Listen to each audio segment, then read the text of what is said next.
Olá pessoal, tudo bem? Sejam bem-vindos a todos.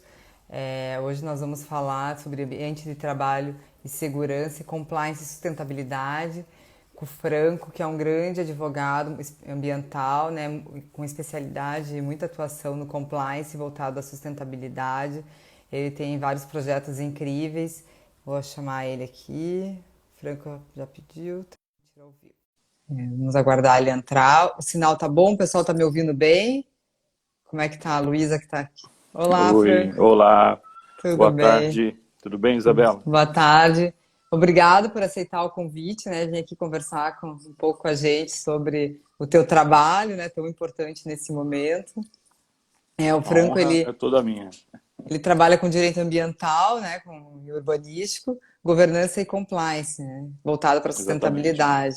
Então, aqui hoje a ideia nossa é trazer situações práticas mesmo de como as empresas que estão em atividade, que vão retomar suas atividades, devem se portar diante desse novo cenário, né? Exatamente. Olha, primeiramente quero te agradecer pelo convite.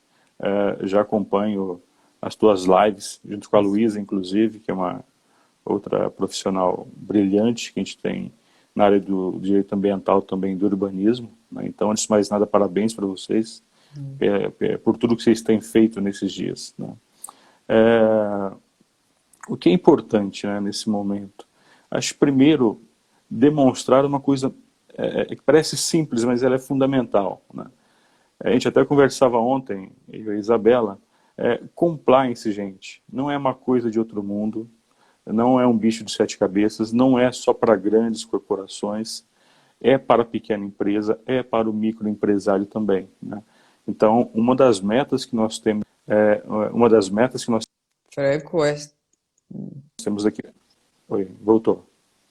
deu uma Uma travada das na metas, internet. é, uma das metas que nós temos daqui para frente, inclusive, é justamente demonstrar para as pessoas, para os micro e pequenos empresários, que eles podem adotar boas práticas dentro das empresas deles, que eles podem fazer a adequada gestão de risco, evitando sustos, inclusive, e que eles podem caminhar dessa forma rumo à sustentabilidade, como você sempre fala, inclusive com a Luísa, né? Daqui para frente, quem não tiver esse paradigma da sustentabilidade à sua frente, olha, é uma realidade, não vai sobreviver no mercado. Estrutura, né? É algo imprescindível, né? E quando a gente fala nesses novos tempos, né? Nesse novo normal, como muitas pessoas têm dito, a gente tem que ter uma preocupação especial agora em relação aos nossos colaboradores e também em relação aos nossos clientes. Muita coisa vai mudar. Só para deixar um briefing, até para você comentar também, a Starbucks reabriu na China com 30% do movimento, né? As pessoas estão simplesmente com medo A de ir até convivência. Starbucks, né? Estão com medo da convivência, estão com medo do ambiente, estão com medo do atendimento. Acho que é uma série de fatores, né? Que se eles não forem trabalhados daqui para frente, ficarão cada vez mais difíceis para os estabelecimentos voltar, né, a ter aquela credibilidade para receber bem o seu consumidor, né? A sustentabilidade, essa exigência pela sustentabilidade, ela já vinha caminhando, mas com a Covid, agora com o impacto da pandemia, acelerou o processo. É mais um processo que a gente tem acelerado nesse momento, que tem que introduzir para dar conta do recado e se manter no mercado, né? Exatamente. Então, veja bem, é, é, a gente sempre comenta o seguinte, aqui na minha cidade, aqui dentro da empresa, né, à margem de qualquer teoria da conspiração, enfim, isso não vem ao caso, o fato é que essa questão da pandemia, ela efetivamente ela abriu as portas efetivamente para a Agenda 2030. Né? Então, muita coisa vai ter que mudar. Muita concepção de mundo, de empresa, de negócio, de lucro vai ter que mudar daqui para frente. Né? E o exemplo está aqui. Hoje a gente está falando de uma realidade em relação à Covid-19. Como a gente trabalha muito com riscos aqui dentro da empresa, a gente já tem um mapeamento aí para o futuro com uma série de outras ameaças. Né? Então, com ameaças que vão, falando um pouco de trabalho inclusive, que passam pela questão da inteligência artificial. Né? A inteligência artificial não é mais uma ficção científica, né? A inteligência artificial é uma realidade hoje, né? E daqui a 2, 3 anos, isso vai ser mais. Eu gosto de desenhar o seguinte cenário. Você imagina o seguinte, com a questão da Covid-19, e com essa questão do home office, que foi praticamente imposto a todo mundo, né, muitas empresas se deram conta do que, olha, eu não vou retornar mais as minhas atividades que hoje estão em home office, eu não vou mais voltar para a minha empresa. Então, do jeito que está, do jeito que ficou agora, vai ficar call center, departamentos jurídicos, inclusive. Eu vi um CEO de uma grande empresa dizendo, olha, meu jurídico foi todo para casa e não vai voltar, ele vai trabalhar em casa, né?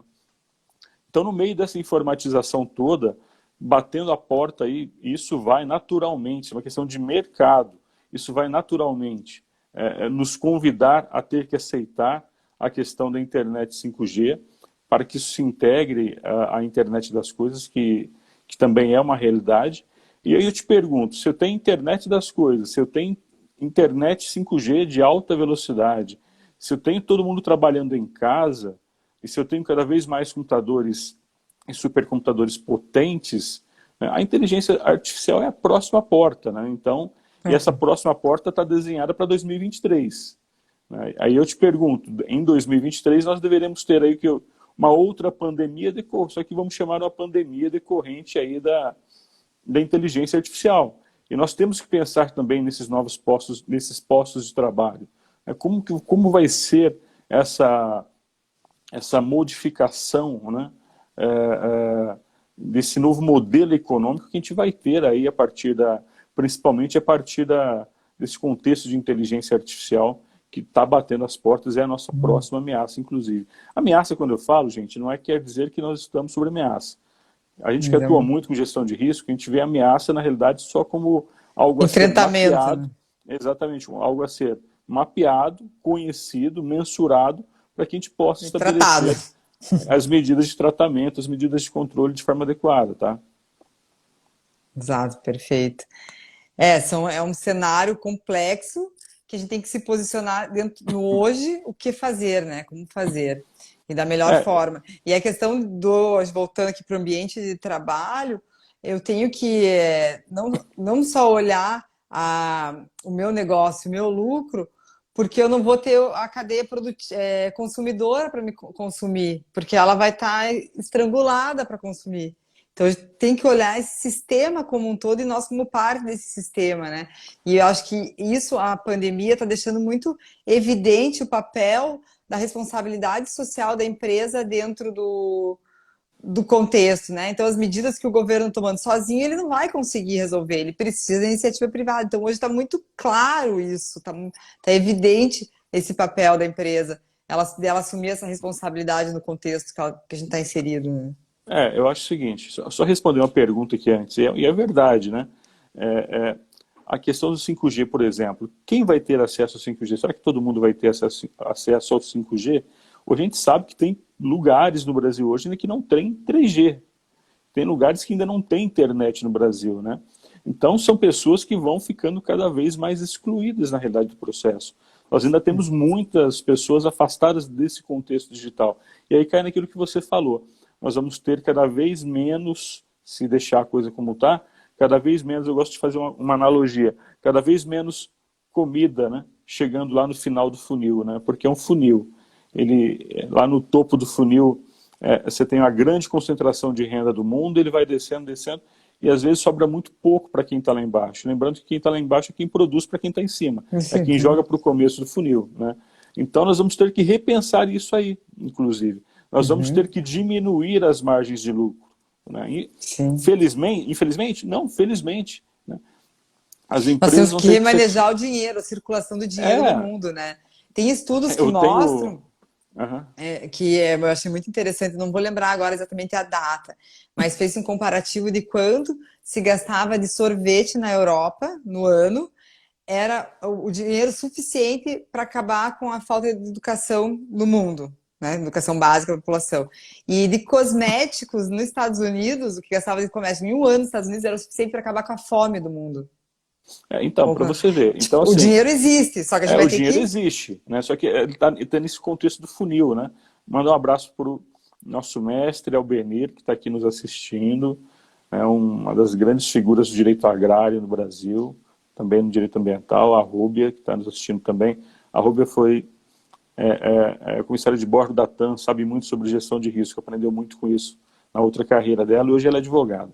Enfim, então veja bem, hoje nós temos uma concentração de renda extremamente significativa, né? O Leandro também está querendo um abraço para todo mundo aí. E veja bem, a questão da renda é bem essa questão do funil que eu te falei. E aqui a gente não está fazendo discurso ideológico nem político, é só uma questão, uma percepção da realidade até econômica. Né? O que você tem hoje, de repente você tem bancos, por exemplo, que faturam bilhões, que tem bilhões de lucro ao ano. Tanto é que um deles aí, até bem intencionado, acredito eu, vai doar 1 bilhão agora, 1 bilhão para combate ao coronavírus no Brasil. Um banco, né? Ou seja, tem dinheiro a dar com pau, como diz no popular, né? Então isso vai ter que ser revisto, né? Agora, falando dessa questão do ambiente de trabalho, efetivamente, o que a gente percebe é uma necessidade de humanização desse ambiente de trabalho, né? A gente precisa, antes de mais nada, que os nossos líderes se recomponham em termos de responsabilidade social, repensem essa questão da distribuição dos seus lucros, entendam que quanto mais lucros eles distribuírem, mais a economia de uma forma sustentável pode girar. Depois a gente precisa alastrar isso para todo mundo dentro da empresa, né? Todo mundo dentro da empresa tem que ser mais humano. Tem um conceito que eu gosto muito, é uma teoria que não é nova, mas está sendo, acho que muito bem-vinda hoje, que é a questão do One Health, né? Nós todos somos uma única vida, né? Então, a minha vida está conectada com a sua, que está conectada com a vida selvagem de um modo geral, com os nossos queridos animais domésticos, que quanta gente não tem hoje, e infelizmente quanta gente ainda não maltrata animal doméstico, né? Isso tudo a gente tem que mudar. Então, tudo isso passa por uma percepção de vida, né? Nós temos que mudar essa percepção de vida. Eu gosto muito desse conceito do One Health. Então, se eu tenho minha liderança comprometida com a sustentabilidade, eu começo a fortalecer isso para dentro da empresa, né? Vou colocar em termos hierárquicos, se bem que eu acho que isso vai acabar também, desde o mais alto funcionário ao, gosto de falar esse termo, né? Até o funcionário que às vezes tem menos formação. Se a gente começa a levar isso, né, para frente, né, a gente começa a criar realmente um mundo novo nesse sentido, né, que é o que a gente tem que buscar, né, um mundo novo. A gente estava discutindo, a gente está até fazendo um trabalho hoje, estava trabalhando nisso agora, que a gente está chamando de ambiente seguro, né, que ele visa justamente duas coisas: criar um ambiente mais seguro para os colaboradores, e a outra coisa é criar um ambiente seguro para os consumidores. Ou seja, acho que você me contou um exemplo ontem, eu vou deixar você falar também um pouquinho disso. Você chega de repente no estabelecimento, pô, você tem aquela dúvida, né? Mais do que nunca, né? Será que essa mesa está limpa? Será que os funcionários estão bem treinados, estão fazendo atendimento de forma... Isso Oi, acho que cortou aqui. a gente não vai ter. Voltou, ok. Sem essa percepção, né, de que a gente está vivendo agora num ambiente mais controlado, mais humanizado, acho que muita empresa vai ter dificuldade para voltar. Eu queria que você contasse aquele caso que você contou ontem para mim, né, sobre as suas experiências também nesse sentido aí Qual caso específico agora me... acho que você contou algum caso ontem para mim de algum restaurante que você foi também, a questão da praia, né? Que alguns bares de praia estão abertos. Os bares estão abertos. Eu acabei me mudando para a praia por conta da casa, né? Que tem um cachorro que cresce em Curitiba, não que eu esteja viajando, até para não dar a má interpretação, já vou esclarecer aqui. E aqui alguns lugares estão abertos e o pessoal está usando máscaras para atender, né? Até a gente entrou na discussão das máscaras, né? Até que ponto ela é realmente útil ou não, né? Aí aqui eu achei legal a gente começar a falar que tem da orientação do Ministério da Economia, que logo quando começou as suspensões das atividades, eles decretaram, né, um ofício com recomendações para empregados e empresas, que não foi dado muita publicidade, né, a ele, mas é um ofício circular 1088 de 2020, quem quiser procurar no Google, e ali tem as orientações para trabalhadores e empregadores em razão da pandemia, como se portar nesse momento. E ali ele fala, né, a gente começou a falar das máscaras, um dos pontos é a das máscaras, só que aqui ele falava na época que não exigia o uso das máscaras por conta da questão de deixar para o sistema de saúde, né? Algumas coisas estão muito rápidas, isso já mudou e já está sendo uma orientação para as empresas, elas devem disponibilizar para os seus empregados as máscaras e orientá-los como higienizar essas máscaras. Tem uma questão, a gente fez um mapeamento de riscos para um setor aqui em Uberlândia, por exemplo, que é o setor de turismo e lazer, né? É o setor hoje que mais está sofrendo impacto dentro desse contexto da pandemia, é o setor de turismo, perdas já estimadas aí mais ou menos 100 bilhões de reais. Então a gente fez fazendo um trabalho para um grupo nesse sentido. E que a gente percebe, né? Quais são hoje as grandes fontes de perigo em relação à Covid-19, a transmissão. Na realidade, a fonte de perigo é o ser humano, né? O ser humano que está infectado, que é a fonte de perigo, e ele, enquanto fonte de perigo, ele pode transmitir isso para outro ser humano, né? E no meio desse caminho a gente tem alguns elementos de transporte, né? De circulação desse vírus. Dentre eles, o contato humano, naturalmente, mas é qualquer contato, gente? Não é qualquer contato, tá? É preciso que haja efetivamente contato com os aerossóis provenientes de tosse ou espirro. Então, se você falar com alguém educadamente, né, com tranquilidade, sem que você guspa na outra pessoa, para falar no popular, então você tem uma chance diminuída aí de contato. Agora, o que acontece muito? A pessoa põe a máscara, Isabela, e ela logo põe a mão na máscara. E ela já contamina a máscara. Depois, ou se a mão não estava contaminada, ela contamina a mão, aí ela põe a mão em cima de um balcão, de uma lanchonete, por exemplo, de um bar. Já contaminou aquele balcão lá do bar. Então, ou seja, onde eu quero chegar com isso? Nada em termos de EPI, você sabe disso, nada em termos de equipamento de proteção, de segurança, né? No caso as máscaras, né? Equipamentos de proteção facial, nada disso faz sentido se na realidade não houver primeiro, eu não vi ninguém, nenhum governo fazendo isso até agora, se não houver primeiro um trabalho no sentido de conscientizar como se usa esse equipamento. Como que eu devo usar minha máscara? Né? Como eu higienizo minha máscara? Qual o prazo de validade da minha máscara? Eu vejo muita gente com aquela máscara branquinha, aquela tradicional, aquela máscara cirúrgica, que na realidade ela não é máscara, ela não é efetivamente voltada com esse propósito. Na realidade ela não tem filtragem, tá? Ela não tem filtragem nenhuma. Ela serve apenas para conter eventuais gotículas salivares de quem está usando a máscara. Então veja a pessoa às vezes usando a máscara o dia inteiro aí, mexe com a máscara para um lado, mexe com a máscara para o outro, tira para falar.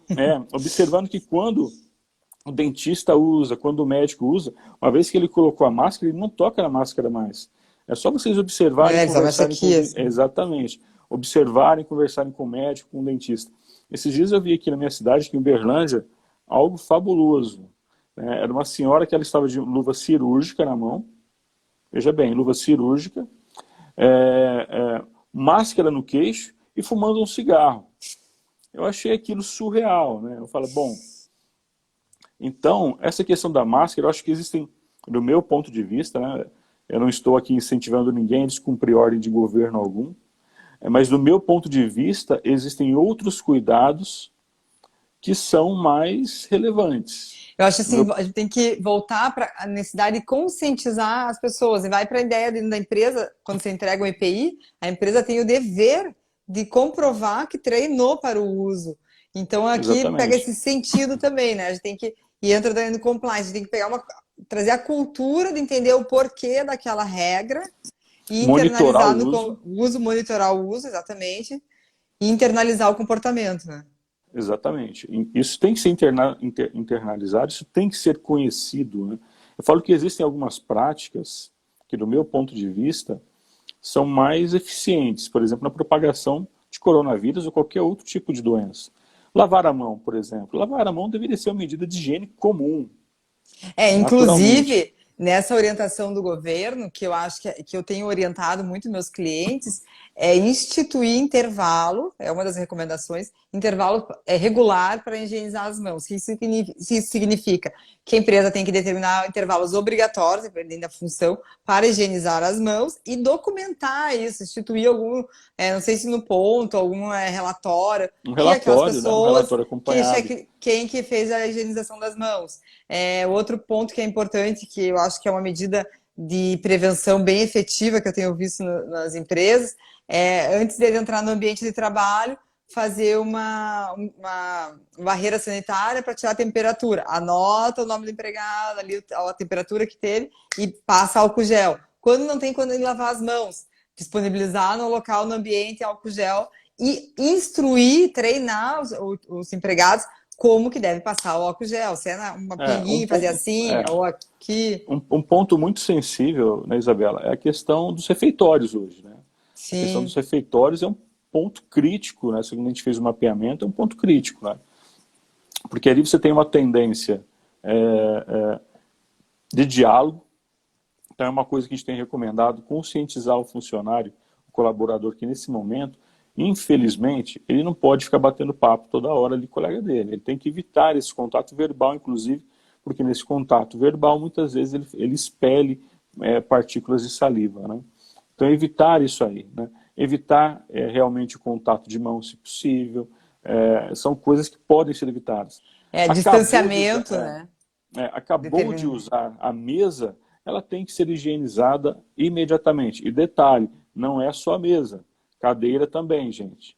A cadeira também é, tem que ser higienizada. Nossos amigos do Direito Ambiental.com, um site na qual todos nós conhecemos, uma referência em direito ambiental, está colocando uma coisa interessante aqui. Ó. Para isso que existe o WhatsApp, é desse jeito. Então, assim, o que puder ser evitado hoje desse contato verbal no ambiente de trabalho tem que ser evitado.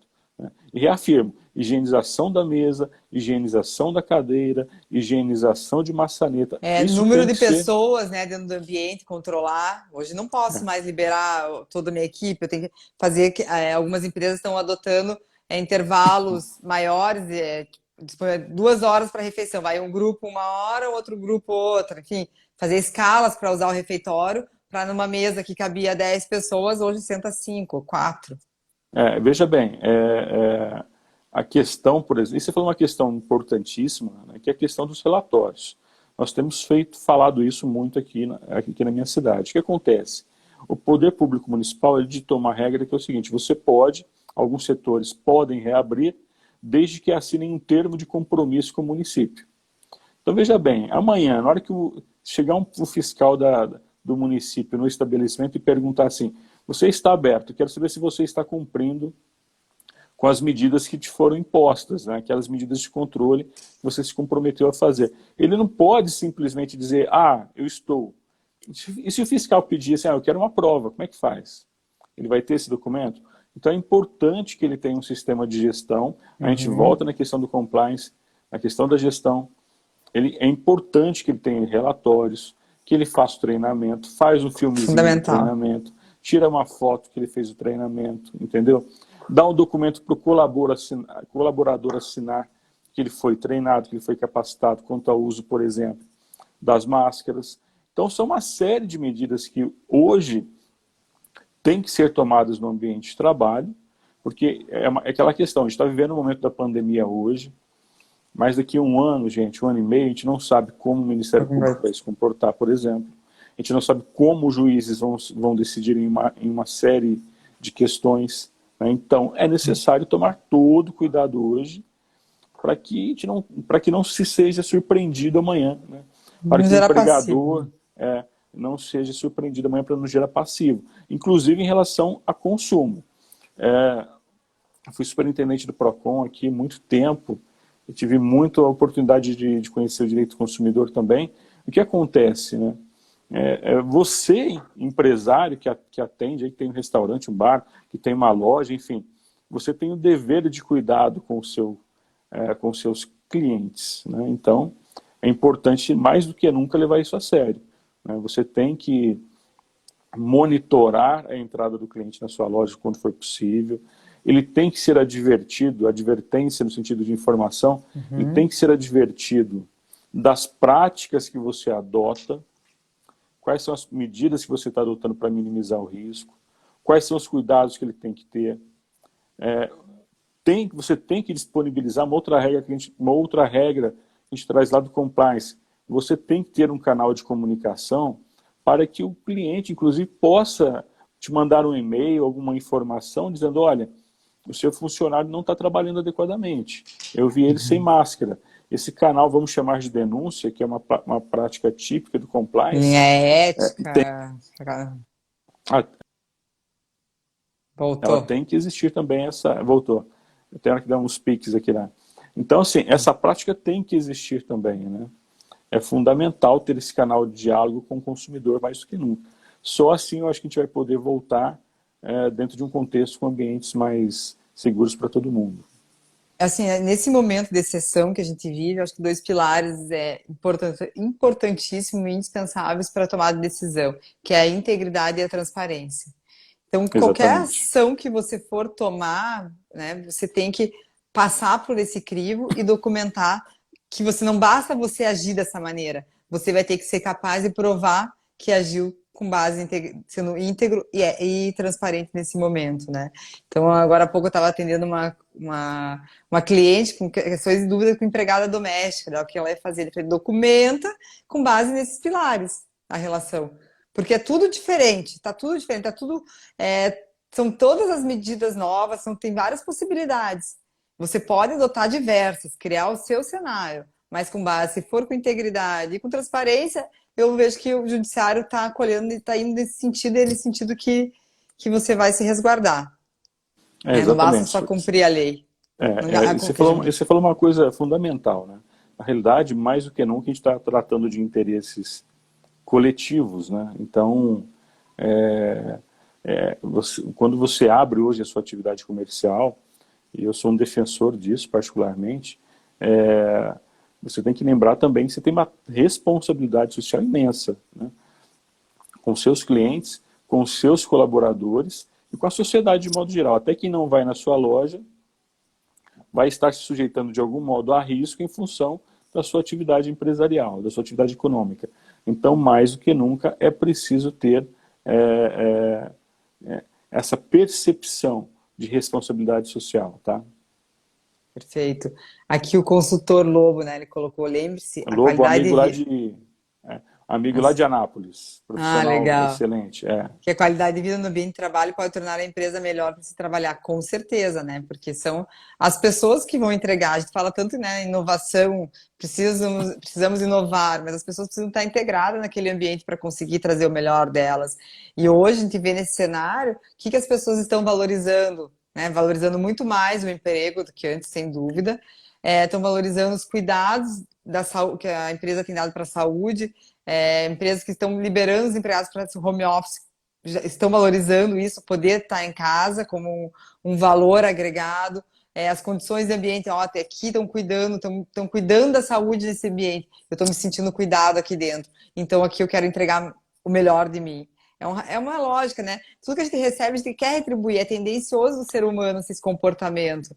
É interessante, né, Isabela, porque as pessoas, né, eu gosto muito de ler sobre tendências também, acho que também é da sua praia isso aí. Todo mundo falando em disrupção, né? Nossa, como ser disruptivo, como inventar algo revolucionário. Aí, ó, tá aí a oportunidade, né? Nada mais disruptivo do que um coronavírus na vida da gente, né? E agora nós fomos altamente desafiados, né? Se todo mundo queria uma oportunidade de disrupção, e para mudar as coisas chegou a oportunidade. Então, eu costumo ter falado também o seguinte, olha, chega de chorar. Eu falo que aquela primeira semana, aqueles primeiros 15 dias, pelo menos, foram extremamente impactantes. Eu me recordo que eu saí na porta de casa, assim, ninguém, na principal avenida perto da minha casa, ninguém. Eu falei, meu Deus do céu, aquela sensação de filme hollywoodiano, de apocalipse mesmo, né? Falei, que o mundo acabou, né? E depois a gente vai se tocando que na realidade não é isso, né? O mundo já vivenciou outras pandemias, em outras oportunidades, mas recomendo um livro, né? A História da Humanidade Contada por um Vírus, é fabuloso, recomendo a todo mundo ler esse livro. Mas a humanidade ela sempre foi transformada a partir de pandemias, inclusive. Momentos marcantes da história só nasceram em função de pandemia. Lá em 1918, 1920, o mundo experimentou grandes novidades justamente em função da influenza naquela época, a gripe espanhola. Na Idade Média também nós tivemos grandes revoluções em função de pandemias. Então, pandemias acontecem. Na nossa leitura, eu e a Rúbia fazíamos uma leitura esses dias aqui numa outra live que eu fiz, temos as próximas. Isso não vai ficar aqui, né? Então, a gente tem que estar preparado. Serviu para mostrar para a gente o sistema público de saúde que a gente tem. Eu tenho falado o seguinte, olha, sendo sincero, né? Sendo sincero mesmo, quando era só pobre morrendo em fila de hospital, ninguém falava nada, entendeu? Quantos já não morriam em fila de hospital? Agora, na hora que atingiu os hospitais particulares, que o seu plano de saúde passou a não valer muita coisa no meio dessa história, entendeu? Aí, Todo mundo igual, né? Nivelou. Todo mundo igual, né? Então, o coronavírus é um vírus justo, todo mundo igual. E nesse sentido, né, tudo está mudando, a gente tem que entender essas percepções. O nome do livro é A História da Humanidade Contada por um Vírus. É um livro muito bacana, sem merchan aqui, mas na Amazon tem, viu? Então, assim, é um livro muito bacana que conta como essas pandemias, né, elas têm mudado o mundo. Vale muito a pena ver isso, né? E no nosso caso hoje, acho que a grande mensagem que isso tudo traz, reafirmando, é aquela sensação, aquela percepção de humanidade, gente, mais do que nunca. E tem uma coisa interessante, Isabela. Eu tenho uma coisa bacana. Por exemplo, eu conheci a Isabela agora, nas lives dela, durante a pandemia, a Luísa, um monte de gente, a Clarissa, que estava aqui agora há pouco também, lá de Londrina, conheci agora na pandemia, a Carol lá de Ubá. Olha, uma quantidade imensa de pessoas que eu comecei a interagir agora durante a pandemia, né? Então, vejam que oportunidade bacana. Exatamente. As pessoas estão tendo a oportunidade de se reinventar, olhar para o que realmente é essencial, né? A gente está fazendo um filtro do que realmente importa aqui, passando pelo funil, e se conectando, que a gente precisa se conectar com as pessoas que têm o mesmo propósito para nos fortalecer, né? E um propósito único hoje, né? Mundial, que é o combate ao coronavírus. Exatamente. Isso é uma transformação, uma coisa inimaginável que a gente está vivendo, né? Imprevisível e inimaginável na história, embora tivesse a história já contando, mas quem estava realmente preparado para isso? Ninguém imaginava, né? Todo esse cenário crítico. Tem uma situação que eu acho interessantíssima, é uma informação que não sei se é todo mundo que tem, então gostaria de compartilhar. O Fórum Econômico Mundial, ele traz uma série de mapas de riscos globais. Então, ele tem lá, desde de 2010, ele tem um mapa de risco global, por exemplo. Legal. Com vários riscos, assim, desde uma guerra nuclear até uma pandemia, crise hídrica, mudança climática, uma série de situações. Existe um mapa de interconexão desses riscos. Então, se um desses riscos, né, ele se manifesta, onde que isso impacta? E para que eu estou dizendo isso? Que desde 2015, os mapas de riscos globais, 2015, 2016, 17, 18, 19 e 20, inclusive, já traziam a possibilidade de uma pandemia. E de que forma que eles traziam isso? Veja bem, eles traziam como um evento raro, ou seja, difícil de acontecer, porém com impacto tremendo. entendeu? Ou Alto seja, impacto. alto impacto, ou seja, tem pouca chance de acontecer, mas se acontecer vai ser pancada, né? Então é o que eu costumo dizer quando a gente fala em gestão de risco. Tem aqueles eventos que podem até ser raros, mas, de um modo geral, quando se manifestam, podem ser altamente impactantes ou até catastróficos, né? Catástrofe é aquilo que não tem jeito, filho, vai pro saco mesmo, né? Falando no popular. E isso me lembra, Isabela, uma outra coisa que é importante, tá? Para a gente tratar, até nesse contexto do ambiente de trabalho, é a questão da vulnerabilidade. Nós precisamos eliminar vulnerabilidades no nosso ambiente de trabalho, nas nossas casas, nas nossas vidas, né? E o Uhum. que é vulnerabilidade? É aquilo que nos torna mais frágeis, né? Tem um livro que eu gosto muito sobre desastres, onde ele fala muito bem isso, né? Então você tem 2 terremotos da seguinte forma, ó, cada um com 6 pontos na escala Richter. 2 terremotos atingem 2 ilhas similares e em uma causa 200 mortes, na outra causa 200 mil mortes, né? O que causou essa diferença? O que gerou essa diferença? O que gera essa diferença é As a ações preventivas. vulnerabilidade. Um estava preparado, tinha se prevenido, então ele tinha eliminado as suas vulnerabilidades. Um outro não havia atuado de forma preventiva, que é uma coisa que nós advogados sempre brigamos, né? Não havia atuado de forma preventiva, veio o terremoto e levou 200 mil vidas embora, né? Então, a gente precisa cuidar desses aspectos de vulnerabilidade das nossas vidas, tá? Conhecer a realidade, né? Eu acho que também é importante destacar, eu tenho falado muito para os meus clientes empresários, né? Para ele colocar o óculos da realidade nesse momento, né? Para enxergar todo o cenário, todo mapear realmente os riscos deles e com base nesses riscos tomar as decisões para ver o que faz sentido no novo cenário, uma projeção, né? O que faz sentido ele dar sequência, o que faz sentido ele recuar daquele, afastar aquele risco de todas as maneiras, mudar a operação, enfim. Mas ele tem que mapear o risco para ele se posicionar hoje e olhando para amanhã. E nem também Ele olhar tinha, com uma lente de super aumento, né? Excesso de pessimismo, nem excesso de otimismo. Porque a gente tem, os dois são prejudiciais nesse momento, né? Os dois excessos. Tanto aquele que é é, mais otimista, como aquele que é muito pessimista. quem não olhou, quem não fez gestão de risco antes, mais do Tá que fazendo nunca tem agora. que fazer agora. Tem que ter um plano de contingência de médio e longo prazo e tem que fazer a gestão de risco agora, né? E o que você sugere assim, para uma empresa pequena, né, que tem lá seus 10 empregados, nesse momento, como que ela poderia fazer a gestão de risco? Ela não tem condições de contratar uma consultoria. Como que ela pode. Olha, sinceramente, tá? Até nesse ponto da gestão de risco, a microempresa, a pequena É, empresa, a gente está fazendo, nossa empresa tem feito isso, inclusive, gratuitamente para algum. Então, quem tiver interessado pode entrar em contato conosco lá no site da SPBR, spbrcompliance.com, spbrcompliance.com. A gente pode estar fazendo colaborando nesse processo aí de gestão de risco de uma forma gratuita, até porque a gente entende, hoje nós temos o objetivo de desenvolver uma plataforma que permita, de um modo guiado, que a própria pessoa faça essa gestão de risco. A gente está trabalhando nisso, inclusive. Então, aquela pessoa que quiser vir hoje vai ser bem-vinda, tá? legal. Eu escrevi aqui o e-mail, mas não deu certo. Olha, eu É, queria mandar um abraço para minha mãe, está vendo a gente aqui. Ela já me chamou umas 10 vezes legal. aqui, senão depois dá É, problema.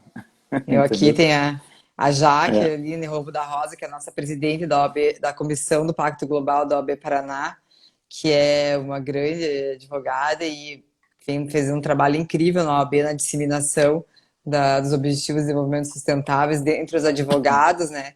Que é uma atuação estratégica dentro desse todo esse movimento. O advogado é um vetor do bem dos ODS, vamos dizer assim. E ela é a nossa exatamente. grande líder, a minha e da Luísa. Eu aproveitando, né? Acho que os advogados, né? A gente ainda tem eu ainda percebo uma certa resistência em relação a isso, que é o quê?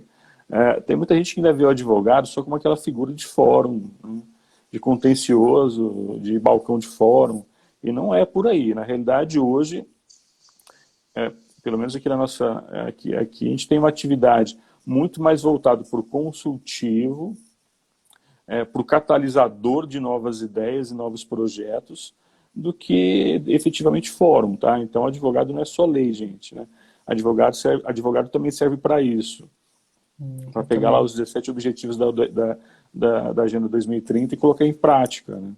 E você falou impacto global, uma coisa que me chama muita atenção, é que quando a gente entra lá no site do Pacto Global, aqui na versão do Brasil, tem uma coisa muito bacana que está lá, que é o seguinte, olha, é uma tentativa, gente, de fazer com que as empresas se alinhem estrategicamente àqueles objetivos, né?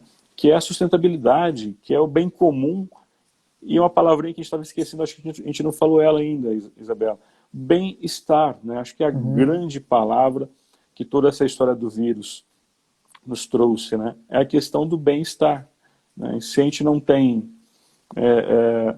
bem-estar, o que adianta ter o resto, né? Então, de E repente, a gente fica preso, às vezes, só no consumismo, né?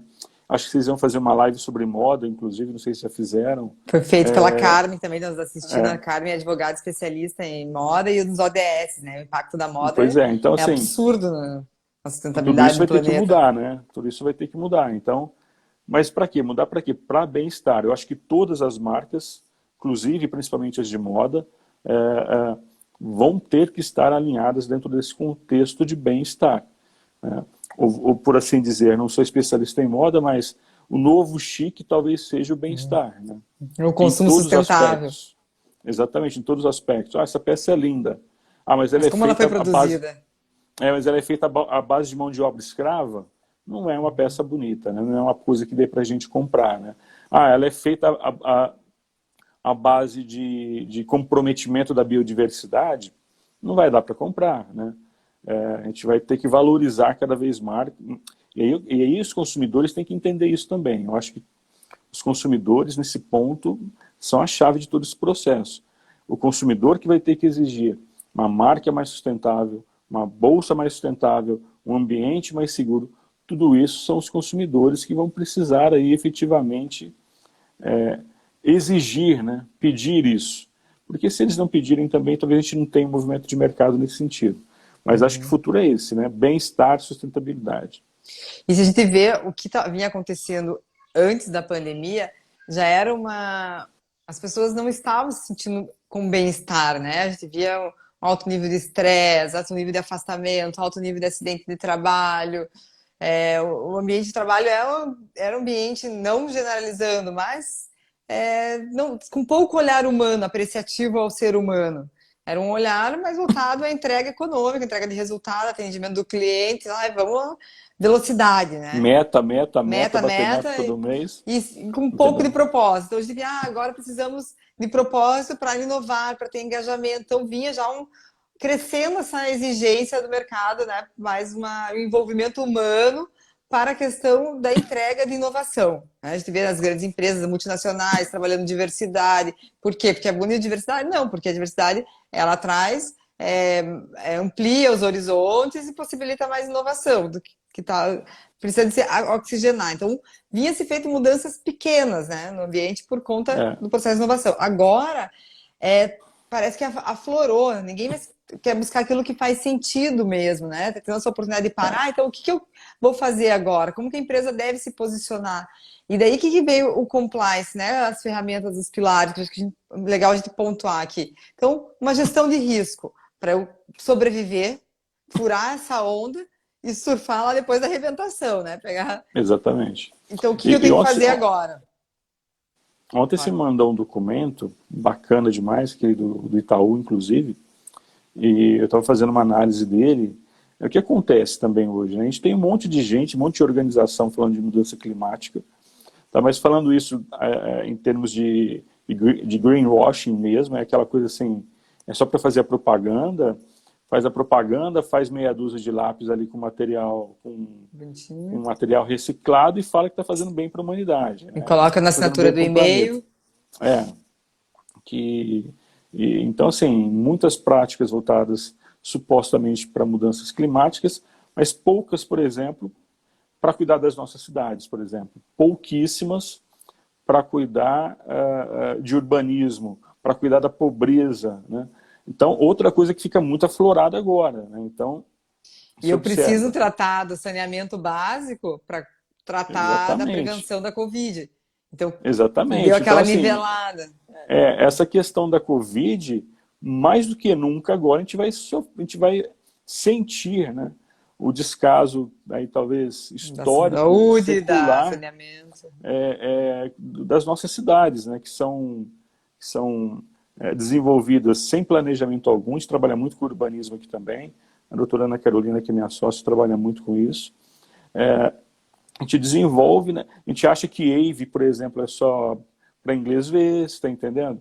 Vai fazer aí a rima de empreendimento, a gente acha que é só para suprir uma formalidade legal, e não é, né? Na realidade, a gente tem que pensar efetivamente nas cidades. As cidades são a chave nesse contexto também do desenvolvimento sustentável. Se a gente não cuidar de favela, não der um jeito de eliminar esse problema que é de todos, não é só de quem mora nela, a gente vai ter situações cada vez mais distantes, né? E aquela coisa, né? E é sério isso, né? Essa questão do hashtag fica em casa. Para quem mora em favela, gente, é uma outra realidade muito diferente.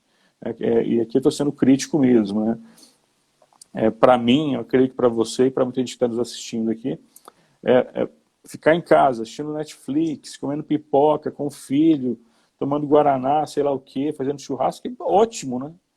Agora, vá ficar em casa, numa favela, em um barraco, sem teto, com Calor, 5, 6 frio, pessoas bicho. dentro, sem água, sem esgotamento sanitário. É muito difícil, né? Então a Cris está aqui conosco também. Um abraço, Cris. Então, as cidades, né, as nossas falhas estruturais nas cidades, elas também vieram à tona agora, né? Então, quando a gente fala de público, Isabela, acho que mais do que nunca a gente precisa pensar em compliance para o público.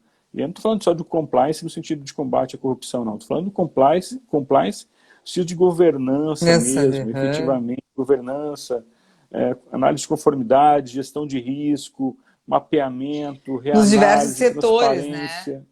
Exatamente, né? Setorizar o compliance para um propósito de acordo com a área do governo, né? Então, vamos tratar a saúde dessa maneira, com as políticas de compliance, vamos tratar a educação com política de compliance. Eu vejo o compliance como um refinamento de gestão, né? Para você Exatamente. caminhar com um objetivo, as políticas de compliance, elas são uma ferramenta imprescindível, né? É, Exatamente. e a gente precisa, então, Então, a consciência da alta administração, né, dos gestores, dos líderes, dos empresários e dos governantes, né, para tem aderirem. tem um livro que eu acho fantástico sobre governança e compliance, enfim, que é a questão da ética, né? E aqui a gente tem que falar muito dessa questão da Por ética, acaso é né? esse? Por acaso é esse aqui? Ixi, cortou. Estão me ouvindo? A minha internet. Deu quem que será que falhou? É eu que não estou sendo ouvida ou é o Franco, pessoal?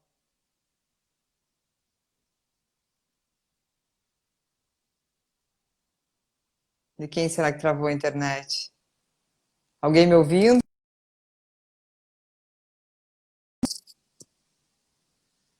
Estão me ouvindo? Bom, foi o Franco mesmo, não fui eu. Desculpe aí ficar nesse vai ver. Mas ele estava falando de liderança e compliance. Esse aqui, para mim, é o melhor livro, tá? Ética Empresarial na Prática. Ele trata do fator motivador muito, né? Do que leva um empresário ou um líder a agir de forma antiética. Como esse ambiente que nós estamos inseridos, ele é favorável para o descumprimento, né? Para a não conformidade.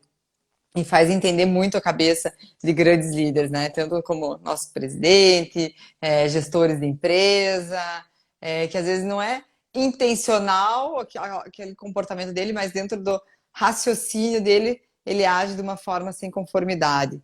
Eu aceitei o Franco, ele já vai Olá, entrar. problema técnico aqui, tá, Isabela, Não, mas estamos voltando. a internet caiu, né? Então, eu estava falando que eu falei desse livro, não sei se era esse que estava falando, que para mim é um dos Ah, melhores sim. livros sobre ética empresarial de alta liderança. Então, assim, esse livro, ele fala uma coisa muito bacana sobre a questão da ética, né? O que é ético na realidade, né? Tem até uma frase daqui do Cortella que fala muito sobre isso também. Ética, gente, é agir de forma transparente, né? É agir de forma cristalina com a outra parte com quem você está se relacionando, né?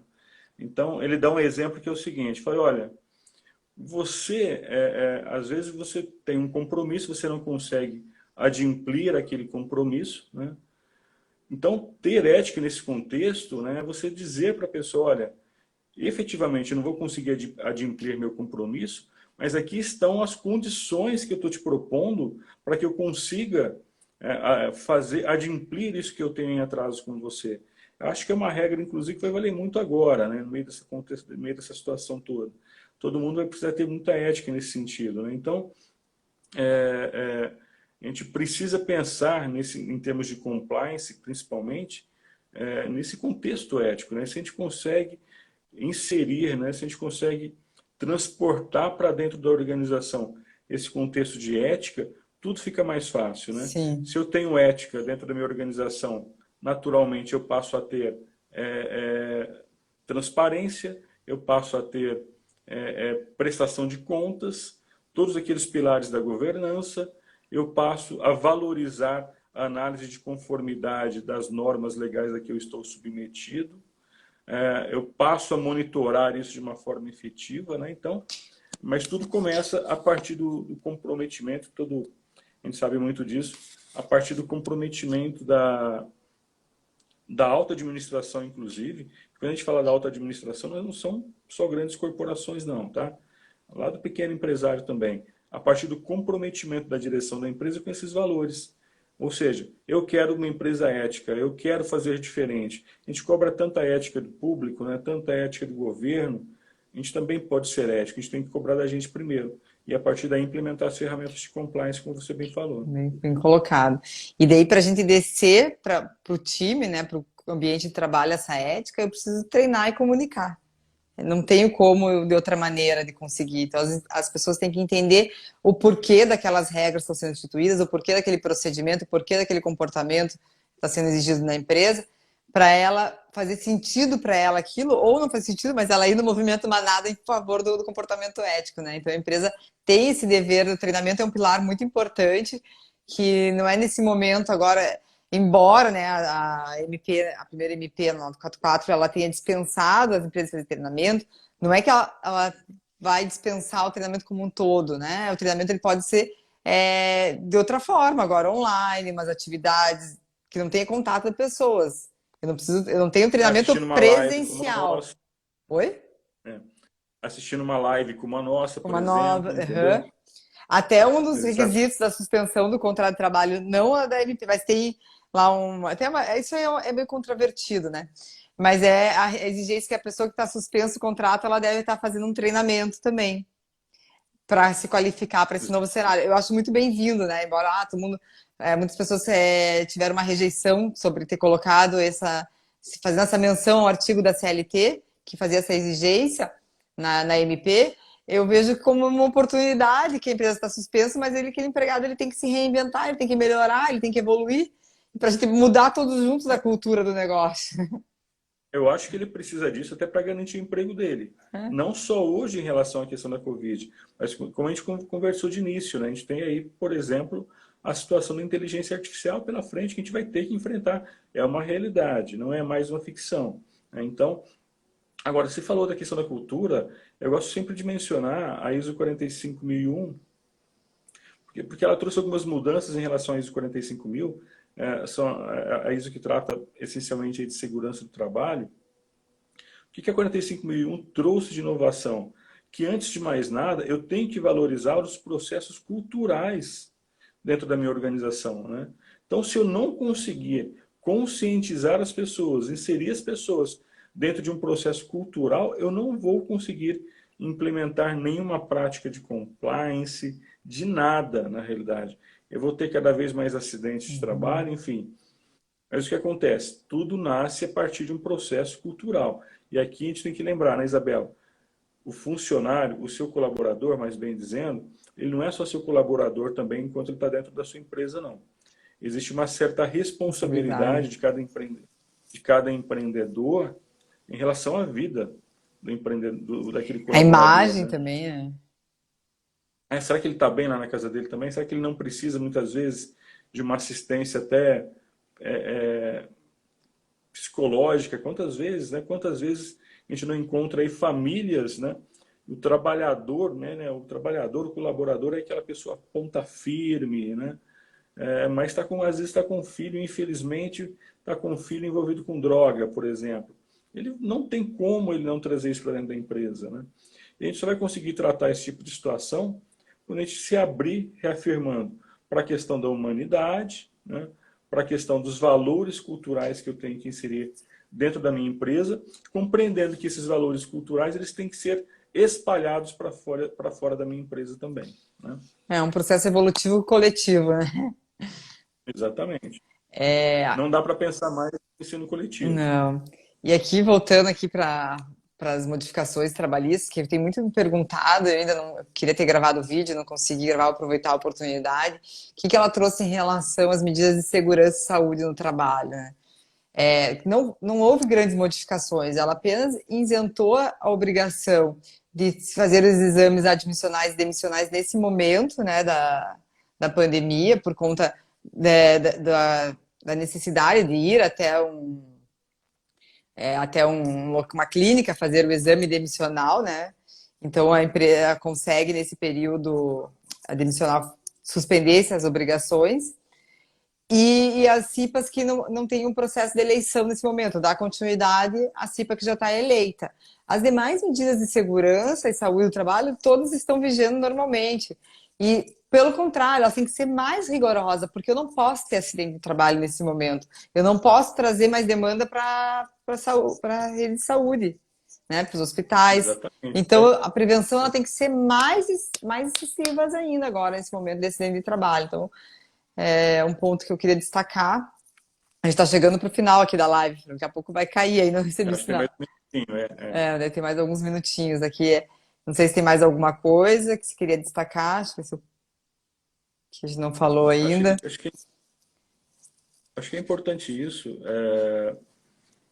O que eu gostaria de destacar efetivamente, que a gente está dentro de um novo contexto, que a sustentabilidade, mais do que nunca, vai estar em evidência nas organizações, em todas elas, independente do porte.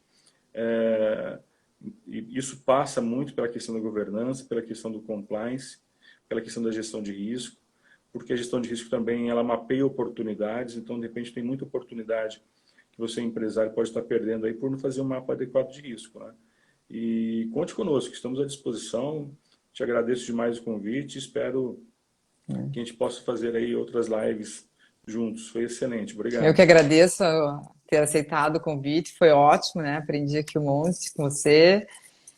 Acho que é isso, né? Alguém tem alguma dúvida? Nós temos aqui 1 minuto e 30 ainda. Se alguém tiver alguma dúvida, quiser mandar, dá tempo de responder mais uma pergunta. Ficou alguma coisa? Eu queria dizer, enquanto isso, Isabela, dizer, né, que a gente tem que realmente, as pessoas que gostam desse tema, né, que atuam nesse tema, sustentabilidade e compliance, a gente tem que se unir, entendeu? E desenvolver um trabalho conjunto, como você mesma disse, unir as pessoas que gostam desse tema, né, para a gente conseguir realmente colocar, inclusive, essas nossas agendas para frente, né? As ODS, muita gente não conhece as ODS ainda, eu acho que é hora de a gente tratar disso. E os ODS que eu vejo, eu gosto muito de trabalhar as ODS como uma liga dentro do compliance, misturar ele junto, porque eu vejo que eu consigo passar mais sentido para a equipe, para os empregados, de qual é o propósito daquelas regras que estão sendo instituídas dentro do programa. Então ele dá um sentido Exatamente. muito mais forte. Os ODS eu vejo que é uma fonte infinita para as empresas beberem de boas práticas e traz mais Então, segurança jurídica. Mulheres do Compliance aqui mandando um abraço para a gente, obrigado, a gente que agradece. Mulheres do Compliance, olha que bacana, É a entendeu? É minha isso sócia, mesmo. ela, a Juliana. Tua sócia, olha, o nome do livro é A História da Humanidade Contada por um Vírus. Me chama no inbox depois, se for o caso, que eu te mando aí o nome completo. A Clarissa, lá de